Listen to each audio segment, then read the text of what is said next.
Saludos, les habla Jorge Alvarado, estudiante de informática en UNED. Y para este video vamos a ver lo que es programación orientada a objetos en Java. Para este video vamos a hacer primero una introducción a lo que son los objetos. Vamos a hablar de clases, métodos y atributos, métodos estáticos, atributos estáticos, variables primitivas, constructores, paquetes y librerías, y finalmente vamos a hablar de conceptos que serían herencia, polimorfismo y clases abstractas. Entonces, antes de ver el código vamos a hacer una pequeña introducción a lo que son los objetos en los lenguajes de programación. Actualmente casi todos los lenguajes son orientados a objetos. ¿Esto qué significa o en qué se diferencia un lenguaje orientado a objetos a un lenguaje no orientado a objetos?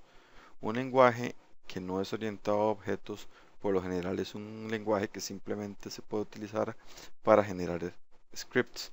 Un script solamente son una lista de pasos que se siguen en un orden y que realizan operaciones o procedimientos ya establecidos. Por ejemplo, haga A más B, luego réstele a B 10, luego multiplíquelo por 2 y así sucesivamente. Por otra parte, los objetos brindan un poco más de complejidad y un poco más de versatilidad a los lenguajes. Pero, ¿qué es un objeto? Okay. Un objeto puede ser cualquier cosa. Un objeto es una abstracción de, de un grupo de características que identifican a algo. Entonces, para definirlo con un ejemplo, un objeto puede ser un televisor. Entonces, un objeto de tipo televisor probablemente tiene sus campos y sus métodos. Entonces, probablemente, o más bien, un objeto de tipo televisor tiene campos como lo son, digamos, su marca, el tamaño de su pantalla, el color, el tipo de pantalla. Estos serían atributos propios de cada televisor, pero que identifican a un grupo de elementos que en sí pertenecen a un objeto. Entonces, el objeto es televisor, pero pueden haber diferentes tipos de televisores. Todos estos que cumplen con las características del objeto. Un objeto también tiene métodos, que son operaciones o funciones que se aplican sobre los valores o sobre los atributos de él mismo. Puede ser así o no. O sea, pueden haber métodos que no aplican o que no se aplican sobre los atributos del objeto, pero esto lo vamos a ver a continuación. Entonces, espero que les haya quedado claro un poco lo que es la explicación de qué es un objeto. Tal vez cuando lo veamos a continuación en el código les quede más claro. Vamos entonces ahora a hablar de lo que son clases, métodos y atributos. Todo esto está relacionado con el tema de objetos, puesto que, por decirlo así, las clases son los que contienen la definición de los objetos, los métodos son las funciones que se aplican sobre el objeto y los atributos son todos aquellos campos que identifican diferentes tipos o diferentes versiones del mismo objeto. Vamos a verlo a continuación en un código. Vamos entonces ahora a ver este código, el cual yo creé para un examen, en el que se nos pedía crear un tipo de menú o de programa que lo que hiciera fuera crear una pequeña base de datos con nombres de estudiantes y los datos, ¿verdad? Entonces tiene un menú y tiene diferentes métodos que trabajan para este fin. Entonces vamos a explicar aquí lo que son clases, métodos y atributos, ¿verdad? Entonces vamos a iniciar con lo que es una clase. Una clase es una definición de un objeto, ¿verdad? Entonces, por ejemplo, aquí tenemos la clase examen 3 que define el objeto examen 3. Entonces, un objeto examen 3 va a tener todos estos métodos, va a tener estos campos y va a estar definido en una clase del mismo nombre.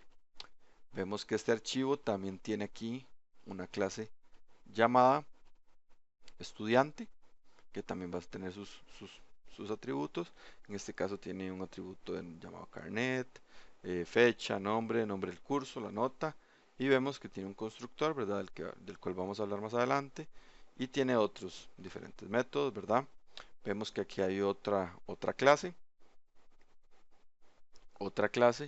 que también define un objeto, ¿verdad? En este caso sería un objeto llamado comparación. Este objeto se llama estudiante y el objeto inicial se llamaba examen 3. Entonces, ¿qué hace este código? O cómo funciona este código, ¿verdad? Este código funciona de esta forma. A la hora de ejecutarse, eh, NetBeans o más bien Java, lo que va a hacer es buscar el método main. El método main es el que define cómo se va a ejecutar esto. O más bien, el método main es por donde se inicia la ejecución y donde se termina. Es la única parte que se ejecuta o que se busca ejecutar realmente, ¿verdad? Entonces, lo que uno hace es que al método main le, le coloca las llamadas a todas las demás funciones, a todas las creaciones de objetos, a toda la creación de variables. Entonces, por lo general, el método main lo que va a tener son llamados a diferentes objetos, va a crear objetos y va a trabajar con esos objetos, ¿verdad? Normalmente en un método main no se espera que haya código como tal, o sea, no esperamos que en un método main haya todo lo que se define, por ejemplo, aquí, que es llenar los datos de un estudiante. Se puede hacer, pero no es lo más, lo más bonito, lo más limpio, ¿verdad? Porque la idea es que el método main solo contenga los llamados al, a otros métodos o a otros objetos que hagan diferentes cosas, ¿verdad? Entonces, el programa va a iniciar aquí en el método main, que lo que hace es, como dijimos, llamar a otro método que se llama el método load. Este método load vimos que lo que hace es lo que hace es cargar de un archivo de notas.dat las notas y los, los valores de nombres de estudiantes y luego en en el mismo código de main se va a ejecutar el menú. El menú es un método definido dentro de esta misma clase que lo que va a hacer es, dependiendo de la selección que hagamos, va a invocar a otros métodos, ¿verdad? Entonces ahí vemos cómo va brincando de un lado a otro la invocación de métodos y cómo se va armando este código o cómo se va armando la ejecución de este código. Entonces, es importante aquí hablar de algo. Primero, este identificador para esta clase, el identificador public, lo que nos dice es que esta clase es pública. Esta clase se puede accesar desde cualquier lado. Entonces, cuando denominamos a una clase public, también tenemos que cambiar el nombre del archivo. Entonces, vemos que este archivo se llama examen3.java, igual que el nombre de la clase. Otra cosa, si tenemos varias clases en un mismo archivo, solo puede haber una clase public y esta tiene que tener el mismo nombre del archivo. Entonces, es obvio, si tenemos más de una clase public, no podemos llamar el archivo como estas dos clases, tiene que ser solo una, ¿verdad? Entonces eso es algo de cuidado. Otra cosa, este identificador static. ¿Qué nos dice el identificador static? El identificador static lo que nos dice es que este método no va a trabajar sobre o más bien a este método no le van a importar los atributos del objeto como tal. ¿Por qué? Porque todos los métodos de esta clase son static, ¿verdad? ¿Y por qué usted me está diciendo que son static cuando por aquí vemos que el método punto .1 sí trabaja sobre el atributo datos, ¿verdad? El atributo datos es un atributo, aquí vemos, de la clase examen 3. Ok, esto es por cómo está armado este código. Este código está armado de tal forma que cuando corramos este archivo, el main está dentro de la clase examen 3. Entonces, la clase examen 3 no va a ser, no, o más bien no está definida de forma que sea utilizada como un objeto como tal. En ningún momento vamos a ver que se crea un objeto de tipo examen 3 para trabajar con él. Lo que va a hacer la clase examen 3 es que va a contener simplemente un montón de métodos, va a contener aquí, va a contener un campo de datos, ¿verdad? Que lo que hacer es almacenar los datos. Entonces, básicamente se está utilizando la clase examen 3 como un contenedor que contiene funciones, ¿verdad? Que serían los métodos, y contiene campos de almacenamiento. Entonces, aunque es un objeto, no lo estamos utilizando de la forma en que se utilizan los objetos comúnmente, que es creando una variable que contiene un objeto del tipo determinado. ¿Dónde podemos ver una invocación de este tipo? Lo podemos ver aquí. Podemos ver que esta clase examen 3 va a trabajar con los objetos de tipo estudiante que vimos más abajo, ¿verdad? Entonces, vemos aquí que, ¿verdad? Que cuando se solicita el nombre, las notas y todos los datos de un estudiante, se crea un objeto de tipo estudiante, ¿verdad? Tenemos un new estudiante y se brindan los diferentes campos que solicita el constructor de ese objeto, ¿verdad? Aquí yo les puse cómo se usa comúnmente, em, o más bien cómo se hace para crear un objeto dentro de una variable. Entonces, ¿qué dice aquí? Esto lo que nos dice es que vamos a crear una variable llamada A, que es de tipo estudiante, que va a contener un nuevo objeto, ¿verdad? De tipo estudiante, que va a estar creado a partir de estos valores. Entonces, A, en memoria, lo que va a hacer es un objeto de tipo estudiante al cual se le dieron estos valores en sus atributos. Entonces, si de alguna forma pudiéramos ver qué atributos o qué valores tiene este objeto, esta variable A, entonces vamos a llegar y vamos a decir, ok, la variable ok, la variable A es un objeto de tipo estudiante, pero este estudiante está definido por su nombre, su carnet, sus nombres del curso, sus notas, etcétera. Entonces, si nosotros creamos un objeto, podemos crear un estudiante B que va a contener, o más bien puede tener diferentes valores para sus atributos. Entonces, esa es la idea detrás de los objetos, ¿verdad? Crear, o más bien eh, definir similitudes o contener cosas iguales, ¿verdad? De forma que podamos representar em, algo abstracto, algo que queremos.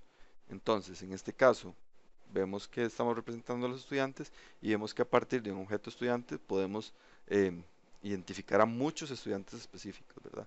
Entonces, eso es muy similar al ejemplo del televisor, en el que tenemos un objeto televisor y podemos tener un atributo de tipo marca que nos indica qué marca es el televisor y contiene todos sus otros atributos, ¿verdad? Entonces, ya vimos lo que es un poco métodos, clases y atributos, y entonces vamos a pasar al siguiente tema. Entonces sigue el tema de lo que es atributos estáticos y métodos estáticos. Em, Esto lo vimos en el código anteriormente. Dijimos que un método estático y un atributo estático son todos aquellos atributos y métodos que no van a depender del, del, del objeto creado. Por ejemplo, em, digamos que tenemos los estudiantes que corresponden a la escuela Braulio Carrillo. Entonces, si el objeto es estudiante Braulio Carrillo, probablemente tenga un atributo que se llame nombre de institución. Entonces, este nombre de institución es igual para todos los estudiantes. Entonces, así creemos el objeto Juan, Pedro, Pablo, todos estos van a contener el mismo atributo de, de nombre de institución. Entonces, estos son atributos estáticos. ¿Qué es un método estático? Un método estático es lo mismo, es todo aquel método que no va a depender de los valores específicos de un objeto. Entonces, cuando, ¿qué nos quiere decir esto? Quiere decir que no es necesario que definamos un objeto como tal para poderlos usar. Por ejemplo, si tenemos el objeto de tipo televisor, ¿verdad? Dijimos que el objeto de tipo televisor podía tener diferentes atributos, como por ejemplo podía tener el atributo em, de tamaño de pantalla, podía tener el atributo de tipo marca, podía tener el atributo de tipo color, ¿verdad? Pero hay métodos que no dependen del tipo, o más bien que no dependen del televisor como tal. Por ejemplo, podemos definir el método obtener precio, ¿verdad? El método obtener precio no importa si es el televisor marca LG, si el televisor Sony, etcétera. Obtener precio siempre va a ser el mismo método, siempre va a ser devolver el precio del televisor, ¿verdad? Entonces, el método obtener precio puede ser invocado sin necesidad de crear un objeto como tal. Se puede simplemente ir al, al, al tipo de objeto, por ejemplo, televisor, y se llama a este método, sin necesidad de invocarlo directamente sobre un objeto específico que hayamos creado. Esto es básicamente lo que son métodos y campos estáticos. Vamos ahora a hablar de lo que es variables. Pero más que variables, ¿verdad? Que es un tema que podemos ver en el siguiente video. Les quiero hablar un poco más de lo que es el método main, ¿verdad? Para cerrar esto de lo que es programación orientada a objetos, más para Java, ¿verdad? Entonces, vamos a ver un poco, vamos a ver el código otra vez y vamos a explicar un poco las características de las variables y vamos también a ver las características del método main para que quede claro lo que es la ejecución de un código en Java. Volvemos entonces al código a ver lo que es las variables y vamos a hablar también del método main que es importante. Vamos a darle más importancia también porque las variables las vamos a ver en el próximo video. Vamos a ver más explícitamente los diferentes tipos y qué hacen estas variables. Dijimos que los atributos de una clase son todos aquellos campos que se modifican cuando se crean los objetos, ¿verdad? Estos son básicamente variables, ¿verdad? Son variables que se crean dentro de la clase para definir valores que pertenecen al objeto. Entonces, por ejemplo, vamos a mencionar un poco de aquí las variables que hay aquí. Vemos aquí las variables de tipo string, vemos aquí las variables de tipo file. Hay muchos tipos de variables, ¿verdad? Esto se pueden buscar, se pueden, se pueden buscar en libros, se pueden buscar en internet para ver qué tipos de variables están disponibles para, para Java. También hablamos de variables primitivas. Las variables primitivas son todas aquellas que vienen o que pertenecen directamente al lenguaje de Java, ¿verdad? Por ejemplo, string es una variable primitiva porque viene intrínseca en el código de Java. Es una variable que ya viene definida para Java y no es algo que defina uno, ¿verdad? Uno no le dice al código que es una variable de tipo string. Pero, por ejemplo, si yo tengo, como les mostré antes, si yo tengo un objeto de tipo estudiante, yo puedo crear una variable de tipo estudiante, que fue lo que hicimos aquí. Esta sintaxis lo que nos dice es que la variable A es de tipo estudiante y aquí lo que hace es crearla, ¿verdad? Si más adelante en el código yo utilizo esta misma variable A para otro objeto, ¿verdad? De tipo estudiante, o más bien yo le asigno a esta misma variable A otro objeto de tipo estudiante, yo ya no tengo que indicarle aquí qué tipo de variable es, porque yo ya le dije aquí al código que esta variable A es de tipo estudiante. Más adelante simplemente lo que hago es que, ok, A es igual a new estudiante, ¿verdad? New estudiante, etcétera, etcétera, ¿verdad? Todo lo que define al estudiante. Entonces, eso es un poco de lo que son variables. Variables son todas aquellas eh, eh, asignaciones que le damos a diferentes, a diferentes nombres en el código, ¿verdad? Entonces, hay buenas prácticas con respecto a las variables. Por ejemplo, es recomendado que la variable inicia en minúscula, ¿verdad? Pero si la variable es de más de una palabra, por ejemplo, si aquí fuera datos estudiante, es mejor que se llame de esta forma, ¿verdad?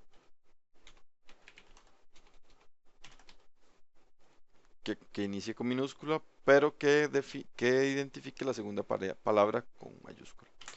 Nunca una variable se puede definir como una cadena separada por espacio, ¿verdad? Yo no puedo decir datos estudiante, porque el compilador no entiende esto. NetBeans dicen, ¿qué es esto? Y porque Java no lo interpreta de esta forma, ¿verdad? No se puede simplemente, tiene que ser una cadena de toda pegada. Entonces, vamos a continuar ya con lo que es el método main, ¿verdad? Como les dije anteriormente, el método main es por donde inicia la ejecución del código, por ahí se inicia y por ahí se termina, ¿verdad? Entonces, siempre vamos a hacer algo, ¿verdad? El método main siempre es público y siempre es estático y siempre es void. Void es vacío, que no retorna nada. Si un método retorna un entero, por ejemplo, tiene que decir public static int, etcétera, el nombre del método.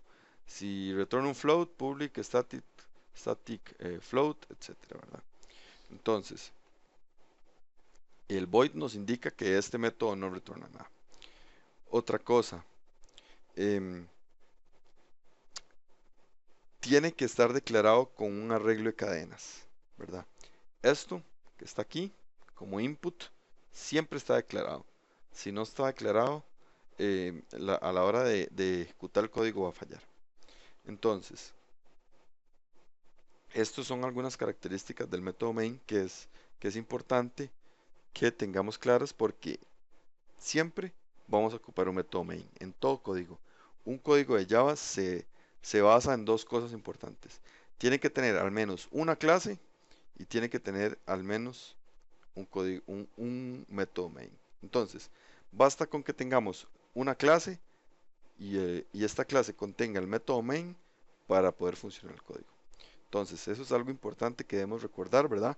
Siempre tenemos que tener la clase con su método main, ¿verdad? Un único método main para un código, porque por ahí es donde se inicia la ejecución y se termina. Entonces, ya hemos hablado del método main, vamos a continuar con el siguiente tema. Vamos a continuar ahora con constructores. Vimos también en el código que algunos objetos contienen constructores. Entonces vamos a verlos en el código y vamos a hablar un poco de ellos. Volvemos ahora nuevamente al código para hablar de lo que son constructores. Entonces, vamos a poner de ejemplo este objeto, esta clase de tipos de nombre estudiante, en el que vemos definido claramente su constructor. Su constructor está llamado de igual forma que la clase, ¿verdad? Entonces, para la clase estudiante, el constructor simplemente se denota como el nombre de la clase y entre los paréntesis podemos indicar todos los valores que este constructor recibe. En este caso, este constructor recibe una cadena llamada nombre, otra cadena llamada carnet, otra cadena nombre curso, dos enteros, uno de curso, otro de fecha y un double de tipo nota. Entonces, ¿qué va a hacer el constructor con estos valores? Es lo que nosotros definimos dentro de la definición de los corchetes, ¿verdad? Valga la redundancia, dentro de la definición del constructor. Entonces, ¿qué se hace aquí?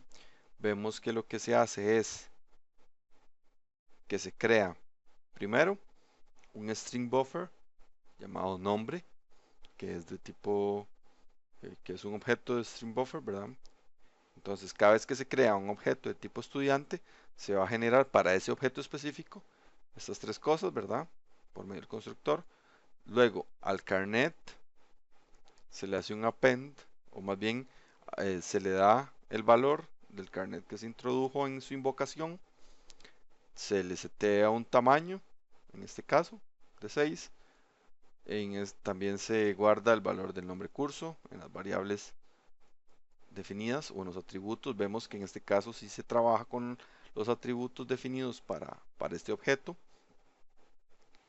Y finalmente vemos esta parte, ¿verdad? Vemos que para para el atributo carné propio, ¿verdad? Del objeto. Esta es una parte tal vez un poco complicada de entender. Este aquí, este key, este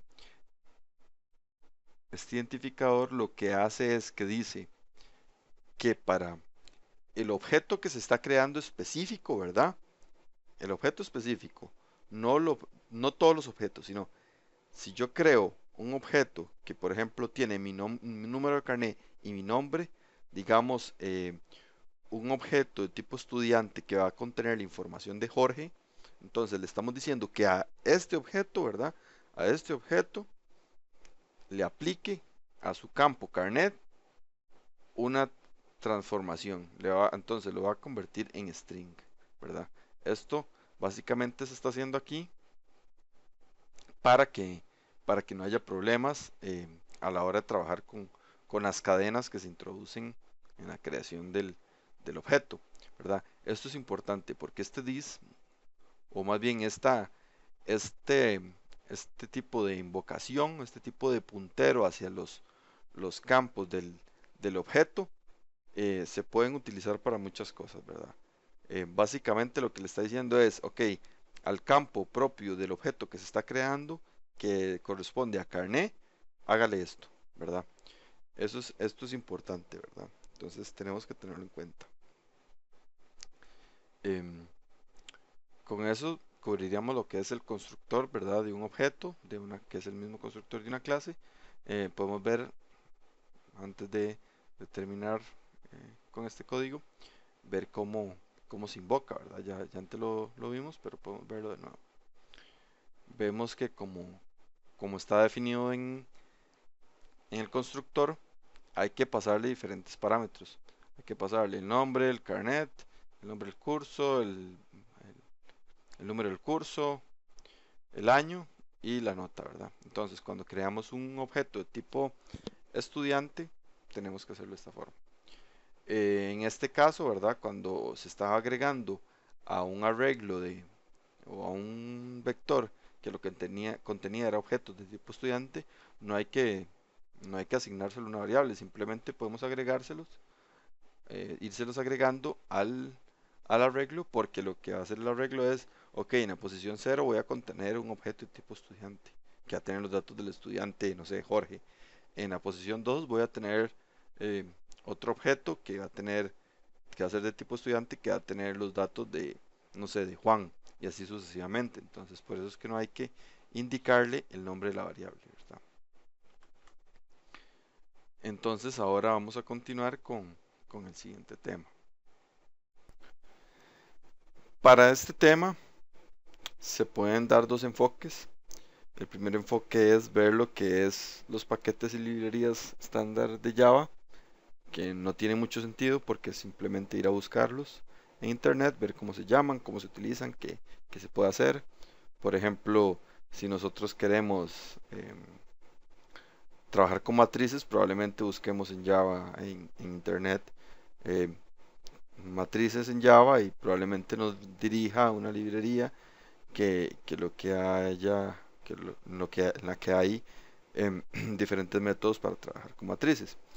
Pero también podemos ver el otro enfoque, que es crear nuestros propios paquetes, nuestras propias librerías para poderlas utilizar. Entonces vamos a ver cómo utilizarlas, vamos a ver qué se necesita para crearlas y vamos a ver un ejemplo, ¿verdad?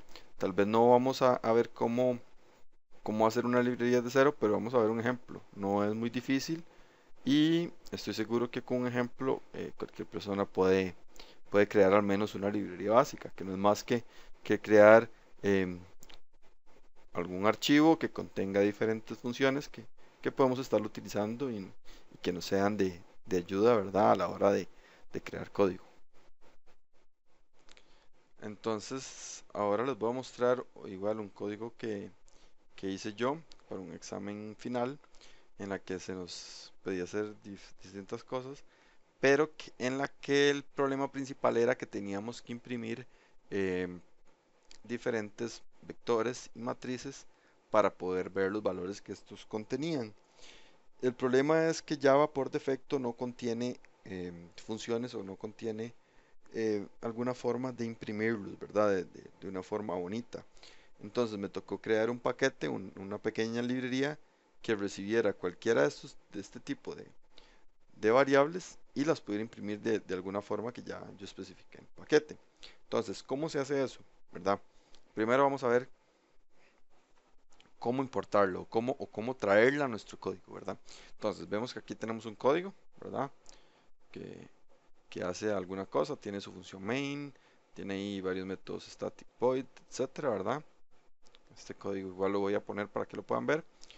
Y vemos aquí la parte importante que es la parte de la importación de la librería. Vemos que importamos import static y vamos a importar el nombre del paquete.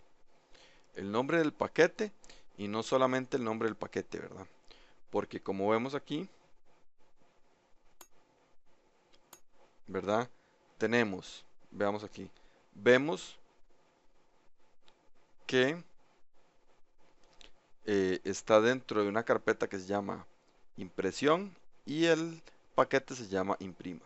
Entonces, eso es lo que tenemos aquí. Importar impresión punto imprima. Entonces, ¿qué contiene impresión punto imprima? Impresión punto imprima es un paquete creado para imprimir enteros, vectores y listas de arrays, ¿verdad? Que en la que le decimos, ok, este package se llama impresión, ¿verdad?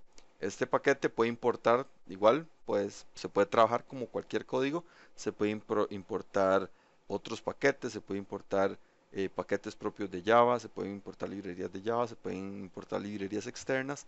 Lo importante es que denominemos que esto es un paquete, ¿verdad? Un package. Entonces con esto le decimos al código que trate esto como un código que se puede importar. Entonces básicamente ¿qué aquí?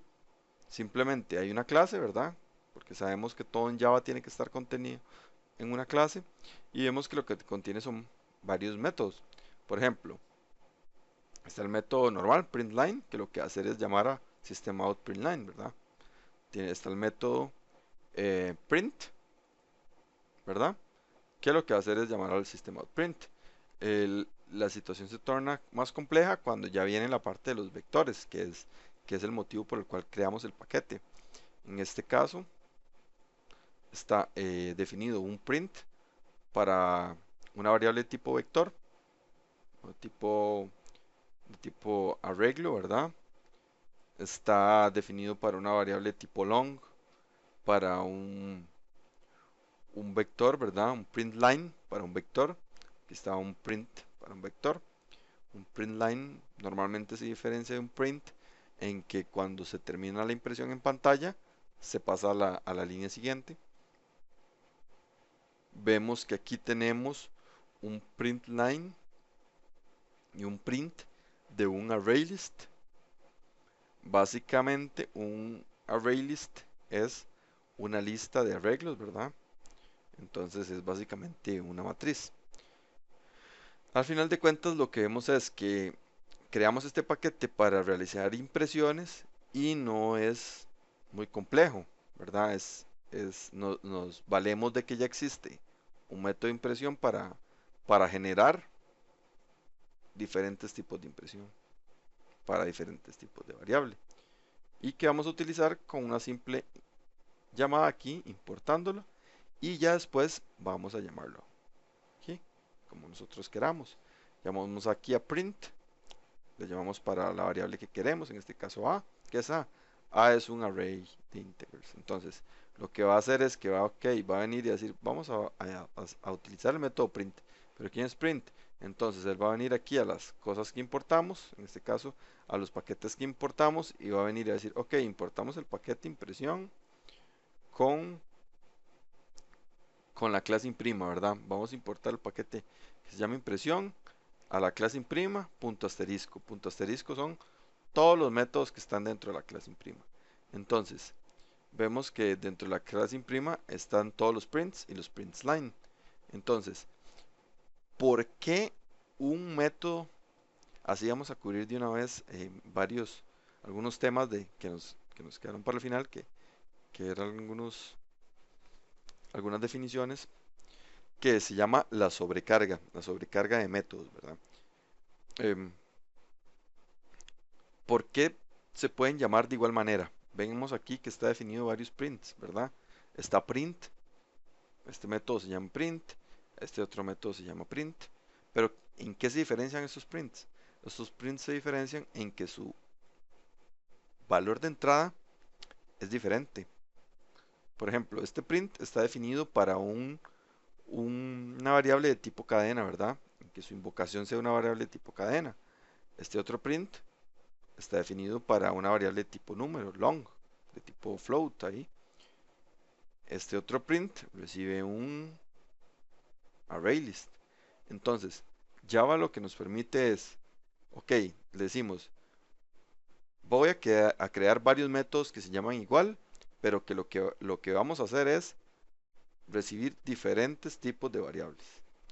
Entonces Java viene y cuando realiza su compilación, lo que dice es, ok, está bien, hay diferentes métodos, pero estos diferentes métodos se llaman o se invocan de diferente manera porque a la hora de invocarlos hay diferentes tipos de variables. Esto se llama sobrecarga. Lo que se denomina sobrecarga porque lo que hace es que al mismo método se le asignan diferentes comportamientos de acuerdo a la variable que se le pase, ¿verdad? Entonces, de eso nos valemos aquí. Entonces, venimos aquí, podemos imprimir de igual forma un entero, a como podemos imprimir un vector, o podemos imprimir una cadena, o podemos imprimir un float. Entonces, con este paquete que creamos, podemos hacer todo esto sin necesidad de preocuparnos por lo que le estemos pasando a la función imprimir o a la función, como vimos, el paquete por defecto que se llama system.out.print. Probablemente si le pasamos un vector, el system.out.print nos va a decir, nos va a mostrar algún error y no se nos va a ejecutar el código, ¿verdad? Entonces, con esto cubrimos el tema de lo que son paquetes y librerías, ¿verdad? Vimos la parte en la que nosotros somos los que creamos la librería. Vamos entonces a continuar ya con el último tema, en el cual vamos a hablar un poco de lo que es la herencia, polimorfismo y algunas otras definiciones. Vamos a finalizar este video con algunos conceptos que nos quedaron por definir, ¿verdad? Primero vamos a hablar de lo que es herencia. ¿Qué es herencia? Herencia es la capacidad del lenguaje para ampliar clases, ¿verdad? Como se escucha. ¿Qué es ampliar una clase? Entonces, digamos que tenemos la clase mamífero. La clase mamífero tiene sus campos. Tiene el campo extremidades, tiene el campo tamaño, tiene el campo ubicación geográfica. Y queremos crear una nueva clase a la que vamos a llamar felinos. Los felinos son mamíferos. Entonces, para no volver a crear todos los métodos y todos los atributos que contiene la clase mamífero, porque al final de cuentas se van a utilizar y van a ser de la misma manera, lo que hacemos es ampliar la clase mamífero. Entonces, ampliamos la clase mamífero con la clase felino y a la hora de crear un objeto de tipo felino, vamos a poder accesar a todos los métodos y todos los atributos que pertenecían a la clase mamífero. Entonces, eso es herencia, es básicamente la capacidad del código para ampliar clases ya existentes, ¿verdad? Eso es herencia. Lo que sigue es hablar de la definición de las clases abstractas y vamos a hacerlo de esta forma. Una clase abstracta es básicamente una clase en la que alguno de sus métodos está declarado pero no está definido. O sea, esto es indicar el nombre del método, indicar si es público, pero hay que asignar el identificador de abstract. ¿Qué pasa con esto? Porque a veces queremos crear clases que tienen métodos abstractos. Por ejemplo, veamos una clase de tipo figura que contiene sus métodos, contiene sus atributos, pero en la cual hay un atributo, hay un método que calcula el área, pero esta área depende de la forma de la figura, ¿verdad? No se puede calcular ni siquiera con los atributos que están declarados para la clase figura. Entonces, lo que hacemos es que definimos un método abstracto de calcular el área y a la hora de utilizar herencia con la clase figura, por ejemplo, si creamos una clase círculo, una clase cuadro, una clase rectángulo, una clase triángulo, lo que hacemos es que ampliamos este método y le asignamos el, la forma que queremos. Ya podemos decirle cómo calcular el área de la figura. Entonces esto es básicamente una clase abstracta, ¿verdad? La capacidad que tiene de definir la clase sin asignarle un tipo de función, ¿verdad? La definimos, pero no indicamos qué es lo que hace. Entonces, tienen varias características, ¿verdad? Puede tener una clase abstracta, puede tener métodos no abstractos. No es posible crear objetos de una clase abstracta, ¿verdad? Esto sí, no podemos llegar y asignarle a una variable un objeto de una clase abstracta. Y las subclases, ¿verdad? Que creamos a partir de una clase abstracta tienen que sobreescribir todos estos métodos abstractos que heredan, ¿verdad? Entonces, esto es lo más importante de las clases abstractas, ¿verdad? Esta es la definición y esto es básicamente lo que hacen y para qué se utilizan. Hemos terminado por hoy. Vimos varios temas, vimos lo que es constructores, vimos un ejemplo, el cual voy a dejar aquí abajo en la descripción del video para que lo puedan ver, lo puedan correr. No hice una demostración de qué hace este código aquí en el video, pero ustedes lo pueden probar en casa como un ejercicio. Pueden cargar el código en NetBeans y le dan correr para que lo vean funcionando, lo puedan modificar, puedan ver cómo funciona y puedan entender un poco más de lo que es la programación orientada a objetos. Espero que les haya servido de bastante este video. Cualquier duda también pueden dejarlo en los comentarios y voy a dejar todo el material que esté a mi alcance para que ustedes lo puedan accesar. Igual voy a subir estos dos códigos, todos los códigos que vimos hoy, el código principal donde explicamos lo que son los objetos, clases y métodos, y también el código que les enseñé después, ¿verdad? El del paquete y el de cómo utilizar el paquete para que también puedan ya revisarlo con más detenimiento y ver tal vez algunos detalles que a ustedes les interese. Entonces, muchas gracias y nos vemos en el próximo video.